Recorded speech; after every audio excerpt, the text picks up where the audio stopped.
Hello viewers, welcome to సాధ్వి శాస్త్ర vlogs. ఈ వీడియోలో కార్తీక మహాపురాణము 8వ రోజు పారాయణము చదివి వినిపిస్తాను. ఈ వీడియో కనుక నచ్చినట్లయితే లైక్ చేయండి, షేర్ చేయండి, కమెంట్ చేయండి అండ్ సబ్స్క్రైబ్ చేసుకోండి. ప్లీజ్ సబ్స్క్రైబ్ చేసుకోండి.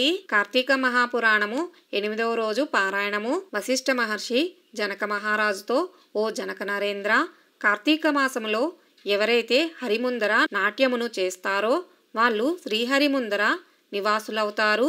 కార్తీక ద్వాదశి నాడు హరికి దీపమాలార్పణ చేసేవాళ్ళు కూడా వైకుంఠములో సుఖిస్తారు. కార్తీక మాస శుక్లపక్ష సాయంకాలాదులందు విష్ణుని అర్చించేవాళ్ళు స్వర్గనాయకులవుతారు. ఈ నెల రోజులు నియమముగా విష్ణు ఆలయానికి వెళ్ళి దైవ దర్శనము చేసుకునే వాళ్ళు సాలోక్య మోక్షాన్ని అందుకుంటారు. అలా గుడికి వెళ్ళేటప్పుడు వాళ్ళు వేసే ఒక్కొక్క అడుగుకు ఒక్కొక్క అశ్వమేధ యజ్ఞఫలాన్ని పొందుతారు. కార్తీక మాసంలో అసలు విష్ణుమూర్తి గుడికి వెళ్ళని వాళ్ళు ఖచ్చితముగా రౌరవ నరకానికో కాలసూత్ర నరకానికో వెళతారు. కార్తీక శుద్ధ ద్వాదశి నాడు చేసే ప్రతి సత్కర్మ అక్షయ పుణ్యాన్ని, ప్రతి దుష్కర్మ అక్షయ పాపాన్ని కలిగించుతాయి. శుక్ల ద్వాదశి నాడు విప్రసహితుడై భక్తియుతుడై గంధ పుష్పాక్షత దీపధూపాద్య భక్ష్య నివేదనలతో విష్ణువును పూజించే వారి పుణ్యానికి మితి అనేది లేదు. కార్తీక శుద్ధ ద్వాదశి నాడు శివాలయంలో గాని కేశవాలయంలో గాని లక్ష దీపాలను వెలిగించి సమర్పించే వాళ్ళు విమానారూఢులై దేవతల చేత పొగడబడుతూ విష్ణులోకాన్ని చేరి సుఖిస్తారు. కార్తీక మాసం నెల రోజులు దీపమును పెట్టలేని వాళ్ళు ద్వాదశి, చతుర్దశి, పౌర్ణమి ఈ 3 రోజులైనా దీపమును పెట్టాలి. ఆవు నుండి పాలు పితికేందుకు పట్టేటంత సమయమైన దైవ సన్నిధిలో దీపంను వెలిగించిన వాళ్ళు పుణ్యాత్ములే అవుతారు. ఇతరులు పెట్టిన దీపాన్ని ప్రకాశింపజేసిన వాళ్ళు వాళ్ళ పాపాలు ఆ దీపాగ్నిలోనే కాలిపోతాయి. అంటే కొండెక్కిన దీపాల్ని వెలిగించడం అన్నమాట. ఇతరులు ఉంచిన దీపము ఆరిపోయినట్లయితే దానిని మరలా వెలిగించేవాడు ఘనమైన పాపాల నుండి తరించిపోతాడు. ఇందుకు ఉదాహరణగా ఒక కథ చెబుతాను విను అని వశిష్ఠ మహర్షి జనక మహారాజుతో ఇలా చెప్పసాగారు. సరస్వతీ నదీ తీరంలో అనాది కాలంగా పూజా పునస్కారాలు లేక శిథిలమైపోయిన విష్ణు ఆలయము ఒకటి ఉండేది. కార్తీక స్నానార్థమై సరస్వతీ నదికి వచ్చిన ఒక యతి ఆ గుడిని చూచి తన తపోధ్యానాలకు గాను ఆ ఏకాంత ప్రదేశము అనువుగా ఉంటుందని భావించి ఆ గుడిని తుడిచాడు, నీళ్లు చల్లాడు. చేరువ గ్రామానికి వెళ్లి ప్రతి నూనె 12 ప్రమిదలు తెచ్చి దీపాలను వెలిగించి నారాయణార్పణమస్తు అనుకుని తనలో తాను ధ్యానమును చేసుకోసాగాడు.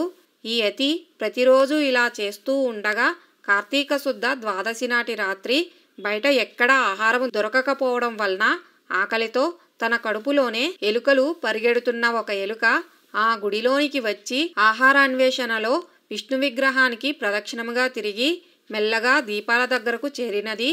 అప్పటికే ఒక ప్రమిదలో నూనె అయిపోవడం వలన ఆరిపోయిన వత్తి మాత్రమే ఉంది. తడిగా ఉన్న ఆ వత్తి నుంచి వచ్చే నూనె వాసనకు భ్రమించిన ఎలుక అదేదో ఆహారముగా భావించి ఆ వత్తిని నోట కరుచుకొని ప్రక్కనే వెలుగుతున్న మరో దీపము వద్దకు వెళ్ళి పరిశీలించబోయింది.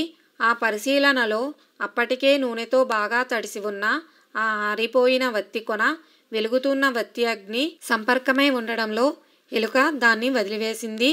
అది ప్రమిదలో పడి 2 వత్తులుగా చక్కగా వెలగసాగాయి.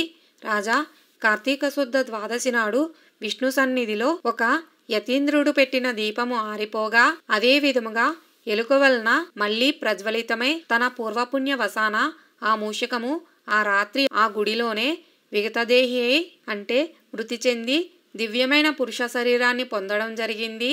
అప్పుడే ధ్యానంలో నుండి లేచిన యతి ఆ అపూర్వ పురుషుణ్ణి చూసి, ఎవరు నువ్వు, ఇక్కడికి ఎందుకొచ్చావు అని అడగడంతో ఆ అద్భుత పురుషుడు, ఓ యతీంద్ర, నేనొక ఎలుకను, కేవలం గడ్డి పరకల వంటి ఆహారంతో జీవించేవాడిని. అటువంటి నాకు ఇప్పుడు దుర్లభమైన మోక్షము ఏ పుణ్యము వలన వచ్చినదో తెలియడం లేదు. పూర్వజన్మలో నేనెవర్ని, ఏ పాపం వలన అలా ఎలుకనయ్యాను, ఏ పుణ్యము వలన ఈ దివ్యదేహమును పొందాను.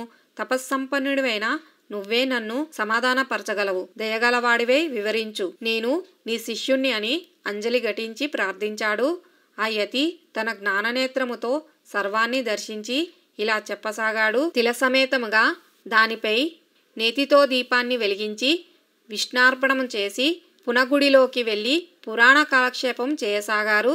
అంతలోనే వారికి చటచటారావాలు వినిపించడంతో వెనుదిరిగి స్తంభదీపం వైపు చూశారు. వాళ్ళలా చూస్తుండగానే ఆ స్తంభము పటపట రావాలతో నిలువునా పగిలి నేలను పడిపోయింది. అందులో నుంచి ఒక పురుషాకారుడు వెలువడడంతో విస్మయచకితులైన ఆ ఋషులు, ఎవరు నువ్వు?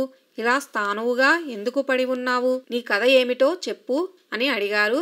అందుకు ఆ పురుషుడు ఇలా చెప్పసాగాడు. ఓ మునివర్య, నేను గతంలో ఒక బ్రాహ్మణుడను. అయినా వేదశాస్త్ర పఠనము గాని హరికథా శ్రవణమును గాని క్షేత్రయాత్రలను గాని చేసి ఎరుగను. అపరిమిత ఐశ్వర్యము వలన బ్రాహ్మణ ధర్మాన్ని వదిలి రాజునై పరిపాలన చేస్తూ దుష్టబుద్ధితో ప్రవర్తించేవాడిని. వేద పండితులు, ఆచారవంతులు, పుణ్యాత్ములు, ఉత్తములు అయిన బ్రాహ్మణులను నీచాసనాలపై కూర్చో నియోగించి నేను ఉన్నతాసనముపై కూర్చునేవాణ్ణి. ఎవరికీ దాన ధర్మాలు చేసేవాణ్ణి కాదు. తప్పనిసరి అయినప్పుడు మాత్రం ఇంతిస్తాను అంతిస్తాను అని వాగ్దానం చేసేవాణ్ణే తప్ప ద్రవ్యాన్ని మాత్రం ఇచ్చేవాణ్ణి కాను.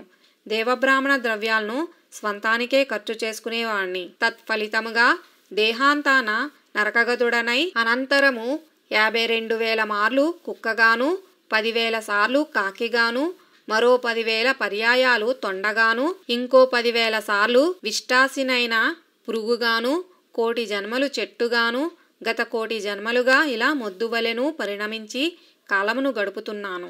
ఇంతటి పాపినైన నాకు ఇప్పుడెందుకు విమోచనం కలిగిందో, ఈ విశేష పురుషాకృతి ఎలా వచ్చినదో సర్వజ్ఞులైన మీరే చెప్పాలి. ఆ అద్భుత పురుషుని వచనాలను విన్న ఋషులు తమలో మాటగా ఇలా అన్నారు. ఈ కార్తీక వ్రతఫలము యథార్థమైనది సుమా. ఇది ప్రత్యక్ష మోక్షదాయకము. మన కళ్ళ ముందరే ఈ కొయ్యకు ముక్తి కలిగినది కదా. అందున కార్తీక పౌర్ణమి నాడు స్తంభదీపమును పెట్టడం సర్వత్రా శుభప్రదము. మనచే పెట్టబడిన దీపము వలన ఈ మొద్దు ముక్తిని పొందినది. ముద్దైనా మ్రాకైనా సరే కార్తీకంలో దైవ సన్నిధిని దీపాన్ని వహించడం వలన దామోదరుని దయవల్ల మోక్షమును పొందడం తథ్యము. ఇలా చెప్పుకుంటున్న వారి మాటలను విన్న అద్భుత పురుషుడు, అయ్యలారా, దేహి ఎవరు? జీవి ఎవరు? జీవుడు దేనిచేత ముక్తుడు, దేనిచేత బద్ధుడు అవుతున్నాడో, దేనిచేత దేహులకు ఇంద్రియాలు కలుగుతున్నాయో వివరింపుడు అని ప్రార్థించడంతో ఆ తాపసులలో ఉన్న అంగీరసుడనే ముని అతనికి జ్ఞానబోధ చేయసాగాడు. కార్తీక మహాపురాణము 8వ రోజు పారాయణము సమాప్తము. ఇదేనండి కార్తీక మహాపురాణము 8వ రోజు పారాయణము. ఈ వీడియో కనుక నచ్చినట్లయితే లైక్ చేయండి, షేర్ చేయండి, కమెంట్ చేయండి అండ్ సబ్స్క్రైబ్ చేసుకోండి. ప్లీజ్ సబ్స్క్రైబ్ చేసుకోండి.